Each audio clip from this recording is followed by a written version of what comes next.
news here. Grammy winner R. Kelly was just sentenced on charges of racketeering and sex trafficking. Joining me now with more on this developing news is NBC's Ron Allen, who's outside the courtroom in Brooklyn, New York. Ron, what can you tell us about the sentence? The sentence amounts to 30 years, which is essentially a life sentence, which is what the prosecution was asking for. The judge's remarks were as searing as you will perhaps ever hear in a courtroom, as she just tore into R. Kelly as she was reading out why she was imposing the sentence. She said that she talked about how he had such great advantages. Kelly's attorneys argued for a lesser sentence, saying that he'd been a victim of childhood sexual abuse, saying that he'd grown up in a violent environment, saying that there were all these reasons that were mitigating factors. But the judge said that those were explanations, but not an excuse for his behavior.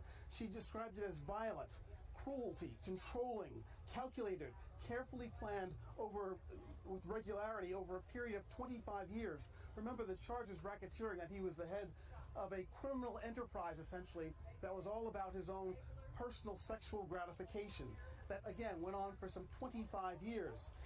She said that it is an enterprise, that you lured young people and took control of their lives, that you had enablers. She talked a lot about the engineers, drivers, managers, others who were in his orbit, who she described as going out, minions who went out to malls and lured young people into his orbit. She named some by name and wondered what was going to happen to them. How could this happen? How could all these people be around him letting this happen? She talked about Aaliyah, who was, of course, R. Kelly's first victim. She was a young girl who was 13 or 14 years old when the judge said that R. Kelly began attacking her sexually, essentially. Aaliyah, of course, was a rising star who came into R. Kelly's orbit and died years later in a plane crash that was unrelated to R. Kelly. She says, the judge, Ann Donnelly, says, "You were on the top of this enterprise." And talking about his victims, she said, "You raped them, you beat them, you separated them from their families." It was just an incredible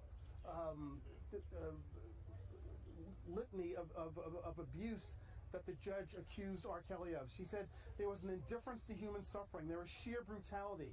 You left a trail of broken lives in your wake. This was serial rape, sexual abuse, again, over a long period of times. And again, she sentenced him to what amounts to 30 years. There were 9 counts.